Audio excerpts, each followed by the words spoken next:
Well, you know what happens when I get on my soapbox. I I just have to share my ideas and my thoughts with you, and I appreciate you showing up here at the Human Resource because the topic today is consequences, and I'm very passionate about this right now. I, I I'm looking at the world around us. I'm looking at some of the struggles that you're having in your businesses, and I'm beginning to wonder if we've all completely lost track of how powerful consequences are. And I'm again, maybe it's just because I've been doing this for so long, but I'm serious. Some of you are having issues that are so preventable, and yet you're struggling with them because there's no consequences. Either your supervisors, your managers, your team leads, either they refuse to enforce the consequences, or they don't even want to acknowledge that there's a consequence. So let me just pause this. Let me just throw this question out. But how many times have you looked at a supervisor and they've looked at you and said, "Well, I've told him a million times. I don't know. I keep telling him not to do that, or I keep trying to explain to her that that's just not how we do things." What keeps you from just looking at that individual and saying, "Well, why would they change? What part of what you just said would give them any indication that they have no choice but to conform to what your standards are or what you're asking them to do?" You see, I think we've all forgotten that there's a consequence to not having a consequence. And when I started doing some research, and by the way, the HR Academy has a presentation on this, and so I'm kind of pulling some information from that. But what I found in doing some of the research here on this topic is that we have a generation that grew up with parents that were told not to have consequences, and that consequences are negative, and that you can't use consequences because it'll hurt their development, or it'll damage their creativity. And when they're little kids, I can see, again, I've got grandchildren, so I can see why people would not want to have severe consequences, and we want them to keep their spirit, and we want to keep them trying, and we want to keep them creative. But audience, we're in the real world now. And if you're employing somebody, there's a really good chance that they're not a child. They should be an adult if they are of a certain age. And an adult should comprehend that if you are running a business, that business is going to face serious consequences if certain things aren't done a certain way. And if you're an employer who just doesn't feel like consequences are of any use, I can't believe you're still in business. Because think about the consequences. If you aren't maintaining any quality standards, how are you going to compete with the other products that are in the market? If you're not pricing things correctly, the consequence is what? You're not going to make any money. You can't continue without money. You can't continue without talented employees if you're not hiring the best skilled individuals and you're hiring for all the wrong reasons. You see, there's a consequence to everything. And if you don't like the word consequence, let me help you here. There's a response. There's a result that will happen and occur if things aren't shared correctly. In fact, I even went as far as to say, what is the definition of a consequence? Why is everyone so afraid to talk about consequences? Well, the American Heritage Dictionary describes it as something that logically or naturally follows from an action or condition. Okay, but that seems pretty benign to me. I think that's fine, but I gravitated more to Psychology Today that called a consequence a result of either negative or positive of a person's actions. It's the result of either negative or positive result of a person's actions. Negative and positive. That means that consequences can be good and they can be bad. If someone goes to school, graduates from college, those are great consequences. If you don't go to college, you don't go to school, and you don't graduate, what's the consequence? It's going to be different. It might be okay. But if you don't try something, you're not going to know whether it's a good or bad consequence. I guess my point is, when you're running a business, communicating to your employees what it is that you're trying to accomplish and explaining to them, look, if you go to the right, this is what's going to happen. If you go to the left, this is what you can expect to happen. In my mind, and in what I've been able to observe, employees tend to respond to that. We have said 1,000,000 times, employees should never be caught off guard. There should never be any surprises. And if they're doing something different than what you've asked them to do, when you go back to them and say, excuse me, but I'm sorry, that's not how I told you to do it, or wow, we're 3 weeks behind on our milestone because you're not working at the pace we need you, or you're not working at the quality we need you, they shouldn't be surprised that you're disappointed. They shouldn't be just surprised if you take them off the job. But if you haven't told them that that's what the results might be if they don't do what you've asked them to do, why would they change? So my question overall is, why are you not using consequences? Our society today is lacking consequences. We've got all sorts of activities going on all over the country. And individuals are doing things that we just would never have seen done 10 years ago. And the consequences don't seem to be applied or harsh enough to stop them. But you're running a company. You're running a business. And if you're not exercising decisions, and if you're not using consequences to meet the needs of your customers, to meet the needs of your business, then the question is, who's running your company? Are your employees running the company? I did have some individuals who kind of challenged me here a little bit. And I said, well, you know what? Here's the deal. Consequences shouldn't be punishments. So I challenge you, are you or are your managers making threats? Are they making it sound like it's only negative? Look, if you don't do that, I'm demoting you. If you don't do this, I'm going to have to take a quarter away from your pay.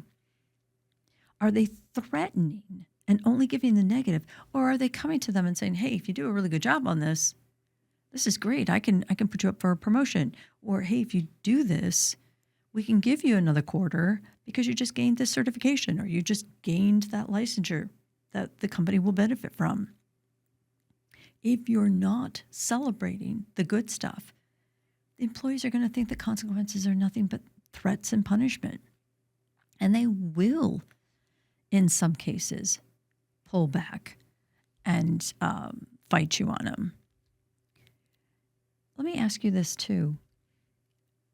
How easy is it to recover from a bad situation on a bad consequence? If your company isn't meeting the milestones, if you're not meeting your goals because your employees are running the show, they're doing what they want to do because no one's given them a reason not to, are your customers going to stay? Is your brand protected? What do your competitors say about you? Are you going to be an employer of choice if you allow that bully to stay? or if you get a reputation for workplace harassment. I mean, if you're running the company, if you're a leader in the company, you've got to be asking these hard decisions. And the other thing that I see all the time, and my gosh, I had this conversation this afternoon. Consequences are not meant for just your hourly employees, your lower level employees. Consequences should be taken for the entire company. There should be a consequence for the owner who didn't make a good decision. Maybe he doesn't get the bonus. And I know that, that's a little harsh, but if you're an owner, you need to be holding yourself accountable. If your directors are allowing the same behavior, I had a individual that got severanced the other day, and I'm thinking, well, why did we have to severance them?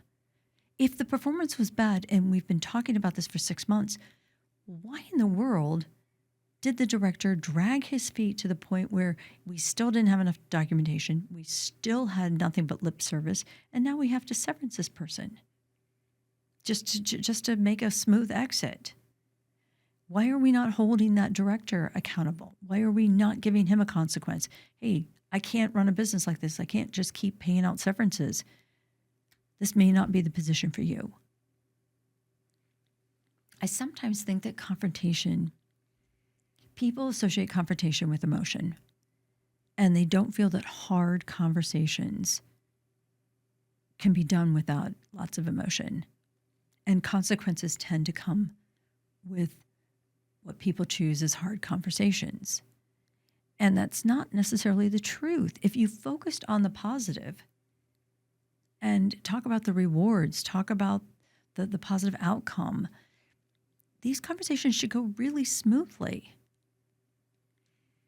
Employees they want the communication. They want to know that the skill sets, their expertise is appreciated. They want to know that you're being honest with them and that you do want them to stay. I don't mean to get really frustrated about this topic, but at the same time, I'm just wondering where are we missing the impact? Why do we not understand that if we just ignore it, it's not going to go away? It's not. It's just your hole's going to get deeper and deeper and deeper. So how can you afford not to have consequences? How can you afford not to communicate the circumstances or the challenges of not getting things taken care of in the right order? Let me add this too. If we don't have consequences and we don't hold people accountable for their actions, and they are bad activities, do you realize that's affecting your retention? It's affecting the retention of your employees. It's affecting, we've already talked, the retention of your clients. But how about individuals their productivity will start dropping because they don't think you care. There's no reason to change. You're going to lose control. You're going to lose leadership. There's lack of accountability is going to just completely overcome everyone, and you're going to lose every one of your teams. Any type of team cooperation or activities is just absolutely going to diminish and be gone. So let's talk about examples of consequences. A positive consequence would be a promotion or a transfer. A negative or corrective would be a demotion or a denial of transfer. Consequence positive would be an approval of a rate increase, where the reverse would be not approving a rate increase. If you do this, I'll give you an increase. If you do this over here, I'm not going to give you the increase. How about if you do it this way, I'll give you additional responsibilities and you'll learn new skills. If you choose not to do it my way and you do it your way, I'm going to have to take you off certain projects or specific work, and I may have to move you to another position. How about take my advice, here's what we'd like you to do, you'll get company recognition and possibly an award. If you decide not to do what we need you to do, and you're not taking my advice, we're going to have to put you on corrective action and maybe even an action plan to get you to come back to the company standards. What if you gave time off as a positive enforcement and a positive result for doing things right? And if they deviate and do something that against our company policy, or they do something that's completely inappropriate, you can suspend them. And then the ultimate, either help us meet the needs of the company, positive consequence, versus we may have to part ways. Which of those conversations is easier? I think, very truthfully, you stick to having the consequences and stay positive.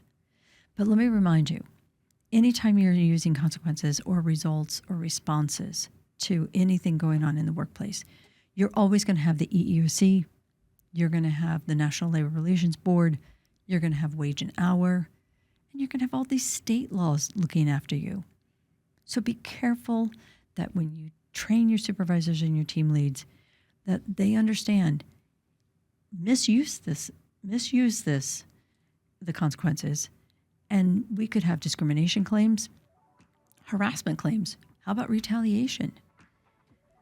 We could even have pay equity issues, wage theft. And then, of course, the National Labor Relations Board may come in and tell us that we've done absolutely the wrong way of approaching this. Look, you have to know what you can control and what you can't control. Number one, we can control ourselves. And the only way we're going to control our employees is giving them the opportunity to choose right from wrong, left or right, positive or negative. But they're never going to do anything unless they understand what their options are and what the consequences are. So think about it. How many consequences are you using? And if you're not, why aren't you using consequences? There it is. Passionate as I am sometimes. If you would like more information about this training program on consequences, just simply give me a call at the Human Resource USA or here at the station.